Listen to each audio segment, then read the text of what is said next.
नमस्कार. तर छान अशा दालभट्ट्या बनवलेल्या आहेत, अगदी खुसखुशीत झालेल्या आहेत, टेस्टी अशा. तर या आमच्या मुलींनी बनवलेल्या आहेत. मी ही रेसिपी अगोदर कधी बनवलेली नाही, तर मुलींना याची आयडिया असल्यामुळं त्यांनीही बनवलेली आहे.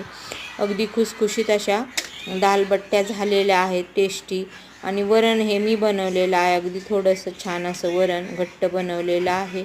आणि वरणासोबत दालभट्टी खाल्ली जाते, पण मला तर कोरड्याच आवडल्या. मी कोरड्याच म्हणजे सर्वांनीच कोरड्या खाल्ल्या थोड्या थोड्या. आणि वरण ज्याला हवं असेल घरामध्ये त्यांच्यासाठी वरण बनवलेलं आहे. अगदी छान असं, म्हणजे त्याच्यामध्ये मक्याचं पीठ वगैरे वापरलेलं आहे. तर हे पीठ मी गावाकडून आणलं होतं, आमच्या वहिनींनी त्यांच्या माहेरावरून आणलं होतं ते पीठ. तर ते पीठ मी इकडं आणलं आणि त्याची दालभट्टी बनवली. आणि एवढी मस्त झाली होती. कोरड्यासुद्धा 2-3 दिवस तळून घेतलेल्या असल्यामुळं टिकतात आणि छानसुद्धा लागतात. तर आमच्या दालभट्ट्या